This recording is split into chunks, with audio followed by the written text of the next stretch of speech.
इस क्वेश्चन में कहा गया है कि f take 1 to infinity 2 to infinity, that is function के लिए ये हो गया डोमेन और ये हो गया codomain, and function is defined by x plus 1 by f.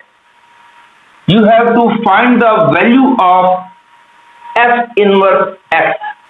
To do this question, आपको पता होगा कि जब भी किसी फंक्शन का इनवर्स फंक्शन निकालना होता है, पहले तो fx को लिख दो y, उसके बाद find the value of x in terms of y. To do it,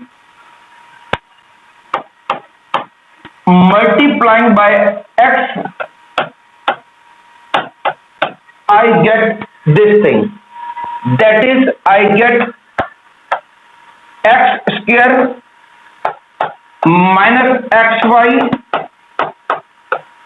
plus 1 equal to 0, and from here the value of x I get is y plus minus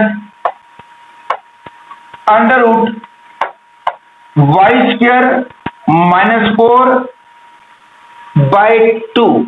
अब प्लस लेना है कि minus लेना है, इसको decide करने के लिए ये क्लियर है x की वैल्यू 1 to infinity है और y की वैल्यू 2 to infinity है. इस बात को ध्यान रखते हुए y स्क्वायर की वैल्यू 4 से बड़ी होगी. मैं x की वैल्यू y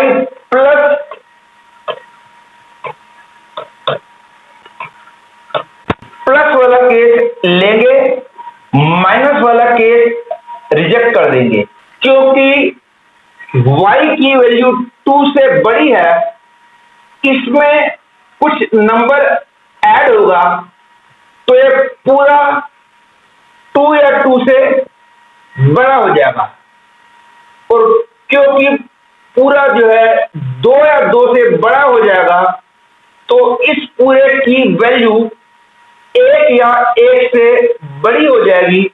वही मेरे को रिक्वायर्ड है, x की वैल्यू 1 to infinity होनी चाहिए. यदि मैं y minus under root y square minus 4 by 2, यदि ये वाला केस लेता हूं, ये 2 या 2 से बड़ा है, इसमें जब कुछ नंबर सब्ट्रैक्ट हो जाएगा तो इस पूरे की वैल्यू 2 से कम हो जाएगी, और क्योंकि इस पूरे की वैल्यू 2 से कम हो जाएगी, इस पूरे की वैल्यू 1 से कम हो जाएगी, और क्योंकि x की वैल्यू 1 से ज्यादा होनी चाहिए, इसलिए ये वाला केस रिजेक्ट कर दिया. I have got the value of x as this, and आखिर में x की जगह y और y की जगह x लिख दो तो you get the inverse function, that is the inverse function is y equal to x plus under root x square minus 4 by 2. This is the required inverse function. Therefore, the first choice becomes the correct choice. इस question में कहा गया है कि fx equal to log of x plus 3 base 2 upon x square plus 3x plus 2, then domain of this function.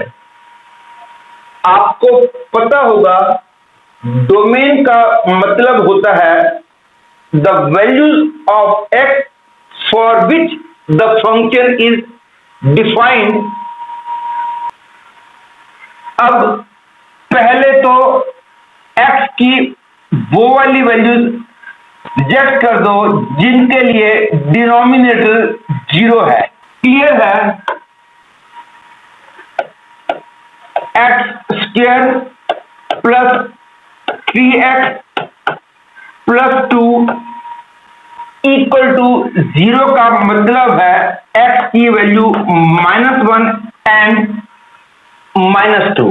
इसका मतलब हो गया कि -1 और -2 इसके डोमेन में नहीं आने चाहिए, मतलब कि इन दोनों वैल्यूज को रिजेक्ट कर देना है। And second thing,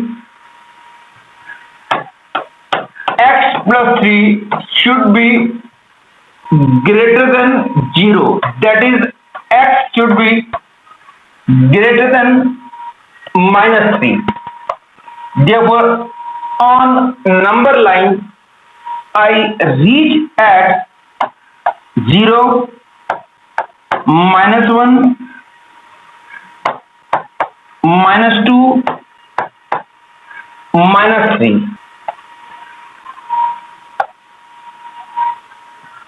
This says that this is the number satisfying this condition, and because -1 and -2 are to be rejected, therefore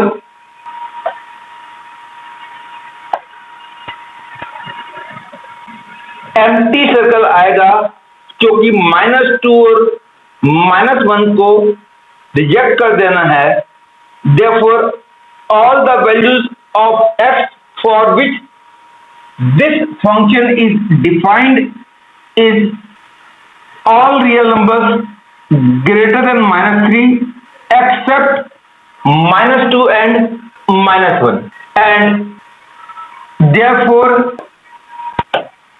D choice becomes the correct choice.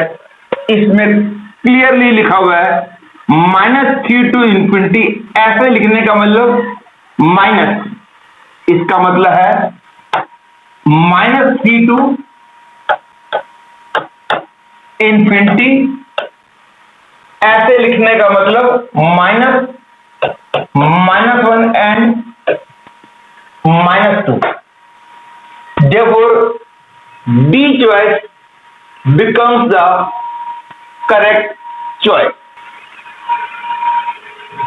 इस क्वेश्चन में कहा गया है कि the set E is 1 2 3 4, the set F is 1 2, then the number of onto functions from E to F. Again मैं question करने से पहले फिर बता देता हूं कि मैं ये सपोज करके चलता हूं कि आपको एटलीस्ट मेंस लेवल आता है, और इस क्वेश्चन को करने के लिए तो इवन बोर्ड लेवल भी आता हो तो क्वेश्चन करना मुश्किल नहीं है। आई मीन आपको ऑनटू फंक्शंस का मीनिंग क्लियर होना चाहिए। यदि आपको ऑनटू फंक्शंस का मीनिंग क्लियर है तो फिर ये समझ आ जाएगा। इस क्वेश्चन में this is the set E, this is the set F, इसमें एलिमेंट्स हैं 1 2 3 4, इसमें एलिमेंट्स हैं 1 2। पहले मैं नंबर ऑफ फंक्शंस निकालूंगा और उसमें से उन फंक्शंस को रिजेक्ट कर दूंगा जो ऑन टू नहीं है। टोटल नंबर ऑफ फंक्शंस में से the functions which are not onto, if they are rejected, तो बाकी जो बचेंगे they will become onto functions. तो पहले नंबर ऑफ फंक्शंस निकालने जा रहा हूं. To find the number of functions, यदि कोई एरो 1 से शुरू होगी, वो 1 या 2 कहीं पे भी जा सकती है. Therefore, for this arrow to go, there are 2 ways.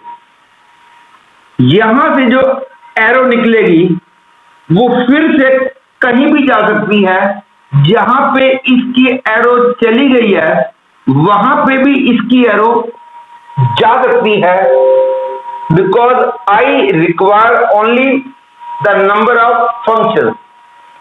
Function क्या होता है, 1 क्या होता है, ऑन टू क्या होता है. जब एडवांस लेवल के क्वेश्चन कर रहे हो तो एक छोटी छोटी बातें तो क्लियर होनी चाहिए. इस टाइम मेरे लिए पॉसिबल नहीं है कि मैं 1 ऑन टू और फंक्शंस को एक्सप्लेन करूं. तो इस एरो को जाने के नंबर ऑफ वेज 2, इस एरो को जाने के नंबर ऑफ वेज अगेन 2, इसके लिए अगेन 2 एंड इसके लिए अगेन 2.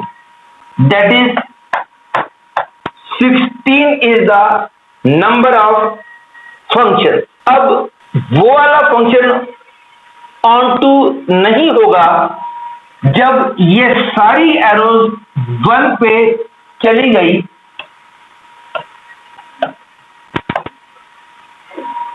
ये वाला फंक्शन ऑन टू क्लियरली नहीं है.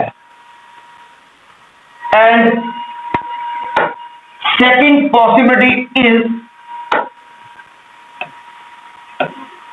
जब सारी एरोज 2 पे चली गई तो ये वाला फंक्शन भी ऑन टू नहीं है.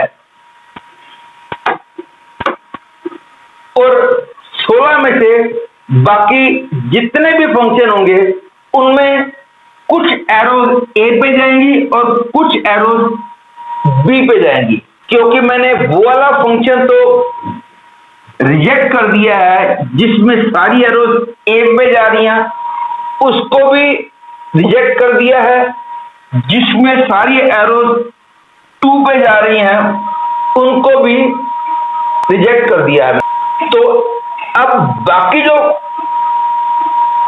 एरो डायग्राम बचेंगे, हर एक में कुछ एरोज ए पे जाएंगी और कुछ एरोज बी पे जाएंगी. तो वो सारे ऑन टू फंक्शन हो जाएंगे. Therefore number of onto function is 16 minus 2, that is 14, and A choice becomes the correct choice. इस क्वेश्चन में कहा गया है कि fx equal to alpha x upon x plus 1. Then for what value of alpha, f of fx is equal to x. Now first we find the value of f of fx. This is clearly alpha fx upon fx plus 1, which is equal to alpha into alpha x upon x plus 1 upon alpha x upon x plus 1 and simplifying it further, I get alpha square x upon alpha x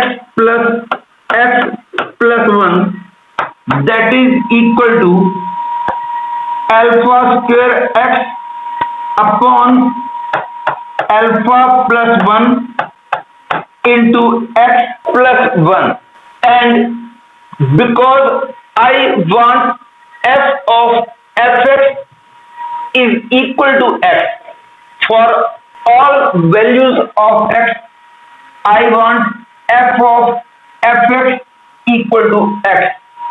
That is, because this is x, therefore I proceed in this way. X upon alpha square x upon alpha plus 1 into x plus 1.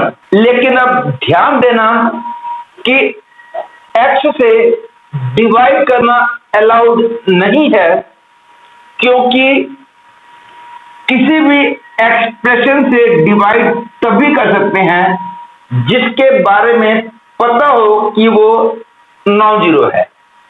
Because in this case x is not equal to -1 only. x की value केवल -1 नहीं है, x की बाकी सारी values allowed हैं. Therefore I will not divide by x.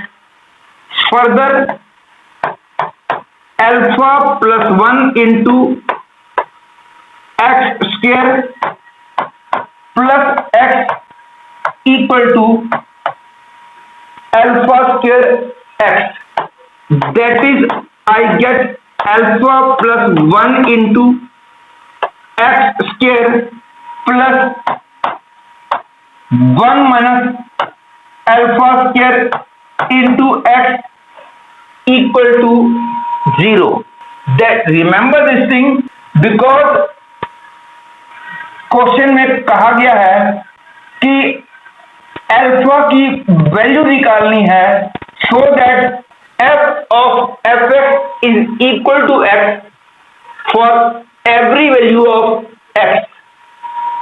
f of fx की value ये आ गई, और because I want this to be equal for every value of x, that is I want this to be true for every value of x, that is this should be true for every value of x, that is this should be true for every value of x. और ये याद रख लो कि if ax square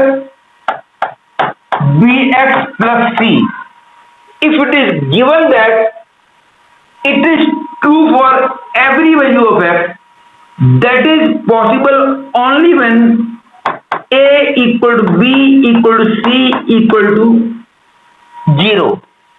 Actually, when it is true for every value of x, in that case it becomes an identity. अब identity क्या होती है, और जब ये equal to 0 for all x होता है तो ये कंडीशन कहां से आई, इसकी डिटेल आपको क्वाड्रेटिक इक्वेशन चैप्टर में मिलेगी.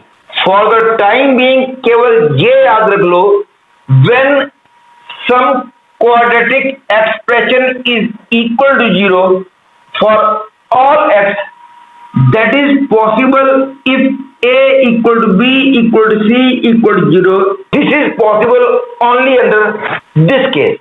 क्योंकि ये तीनों 0 हो गए तो फिर x की हर एक वैल्यू के लिए ये 0 बन जाएगा. And now because I want this to be equal to 0 for all x, मैंने बोला था this is equal for every value of x, that is this is equal to this for every value of x, that is this equal to 0 for all x. अब this is possible only when alpha plus 1 is 0 and 1 minus alpha square is equal to 0. That is, I get alpha equal to -1 and alpha equal to +(-1). तो ये भी condition satisfied है और ये भी condition मेरे को सेटिस्फाइड चाहिए. Both are possible only when alpha equal to -1. Therefore, B choice becomes the correct choice. इस क्वेश्चन में कहा गया है कि fx is equal to x plus 1 whole square for x greater than or equal to -1. If gx is the function whose graph is the reflection of the graph of fx with respect to the line y equal to x, then gx equals. Actually, ये याद रख लो कि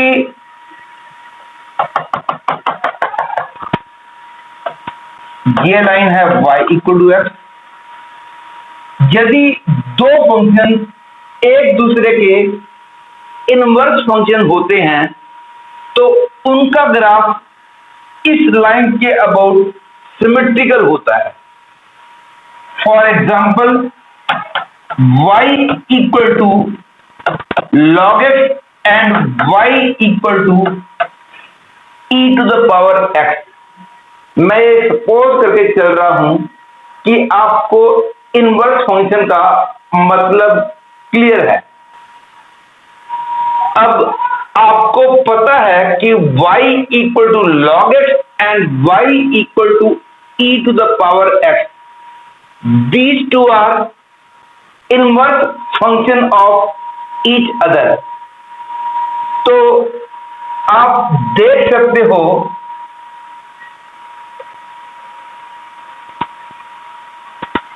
और ये graph होता है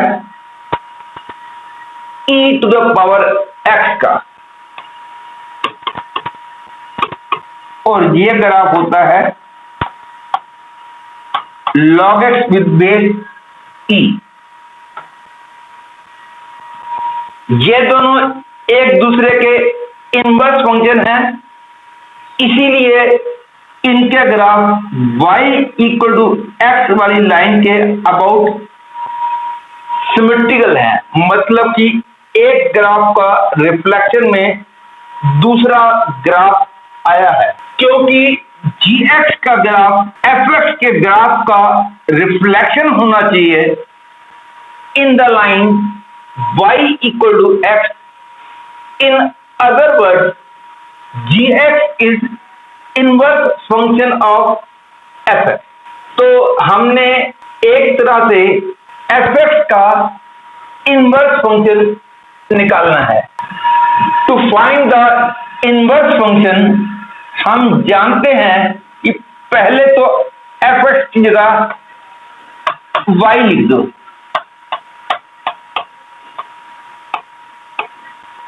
और उसके बाद find the value of x in terms of y. यहां से मेरे को मिला x plus 1 equal to plus minus under root y. अब x plus 1 is either equal to root y और x plus 1 is equal to minus root y. This implies that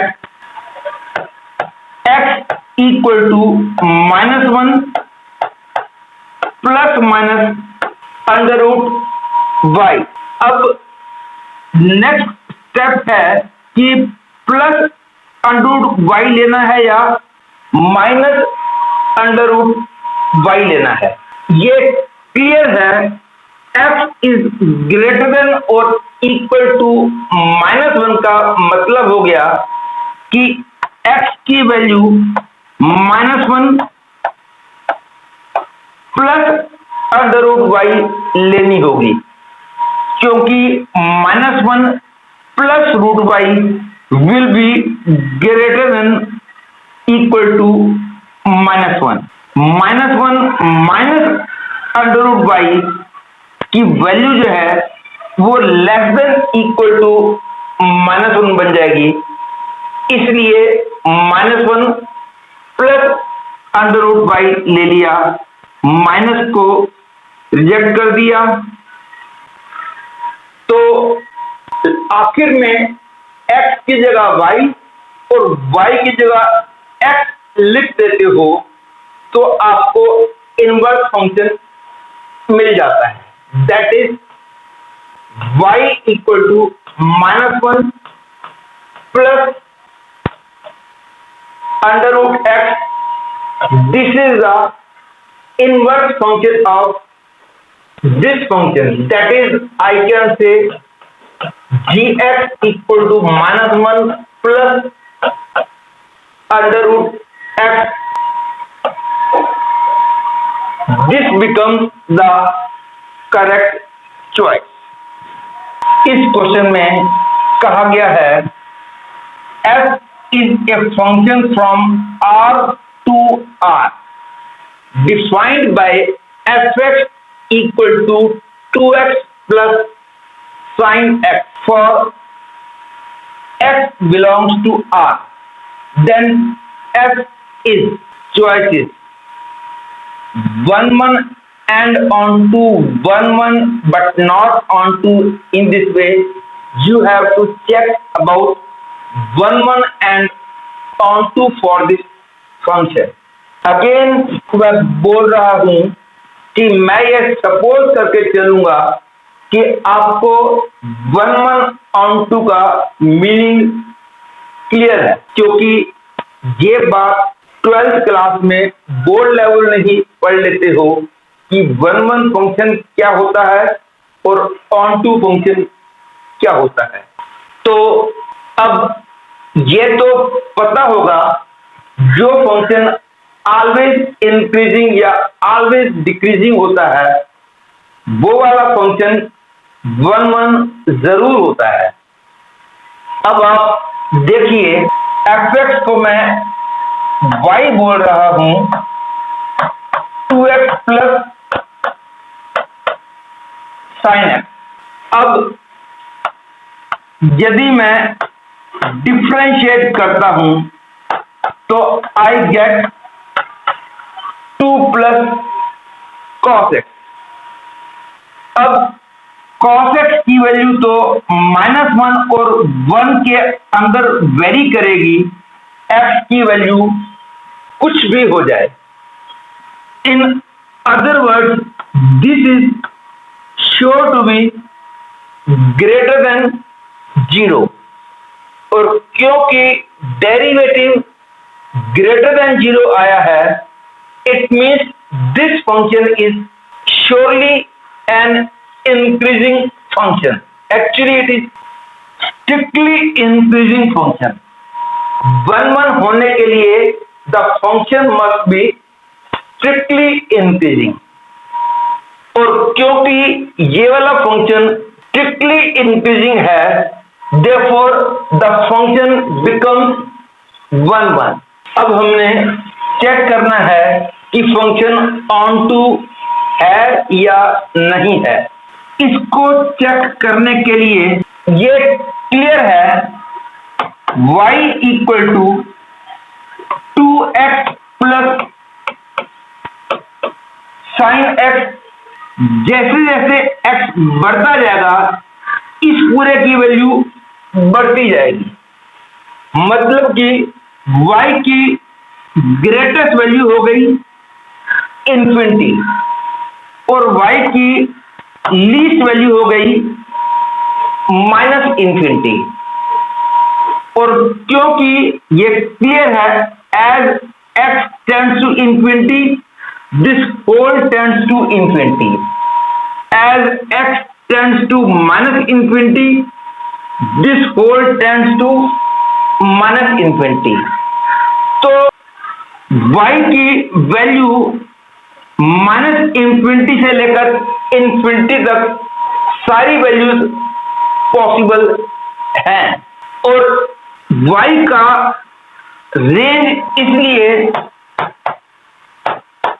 minus infinity to infinity मैं बोल सकता हूं क्योंकि y इनके बीच की हर एक वैल्यू ले सकता है, एंड कोडोमेन इज आल्सो और, तो इसका मतलब हो गया function is both 1 1 and on 2, hence the choice A becomes the correct choice। इस क्वेश्चन में कहा गया है कि f(x) takes the interval 0 to infinity to 0 to infinity।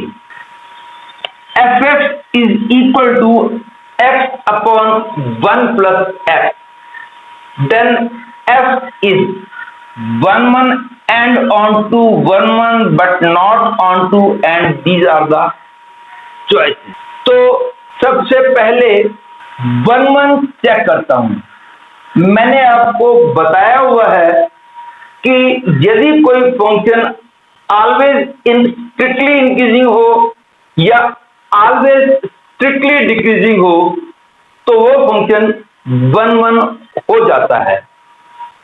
अब ये सपोज कर रहा हूं कि आपको 1 1 on 2 का मीनिंग क्लियर है।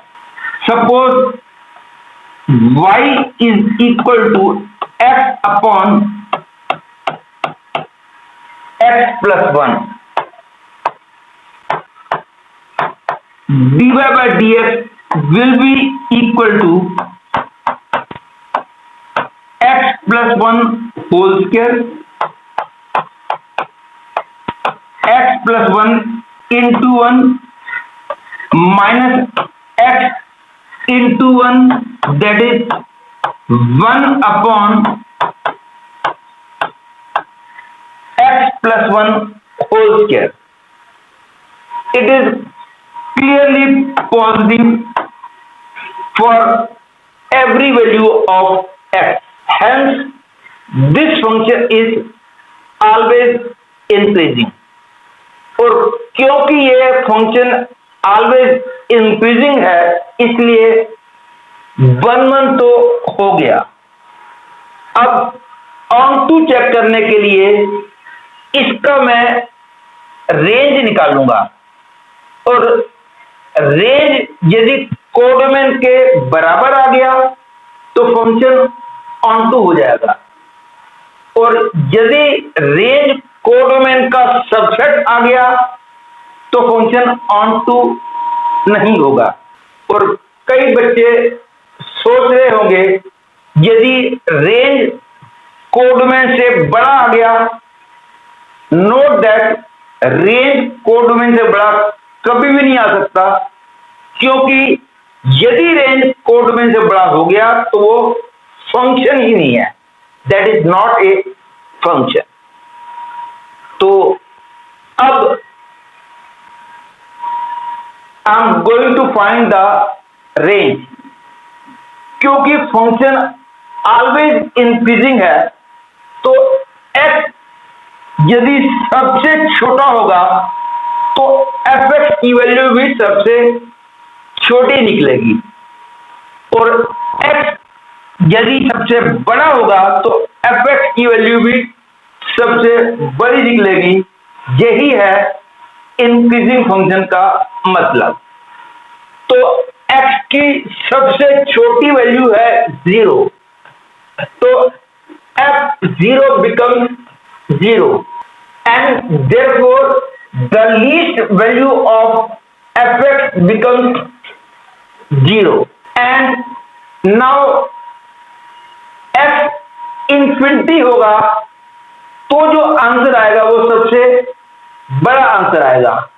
लेकिन इंफिनिटी को हमेशा अप्रोच कर सकते हो, किसी की वैल्यू इंफिनिटी नहीं हो सकती। तो अब मैं limit x tends to infinity x upon 1 plus x की लिमिट निकालता हूं। तो this is equal to limit x tends to infinity 1 upon 1 plus 1 by x, because as x tends to infinity, this will tend to become 0, therefore the limit of this becomes 1। मतलब कि जैसे जैसे x बढ़ता जाएगा, ये है fx 1 को tend करेगा। तो इसलिए ग्रेटेस्ट वैल्यू 1 तो है, लेकिन 1 पे ओपन आएगा, क्योंकि ना कभी x इंफिनिटी बनेगा, ना कभी fx 1 के बराबर हो पाएगा। बस as x tends to infinity, this tends to 1, यही लिमिट का मतलब होता है।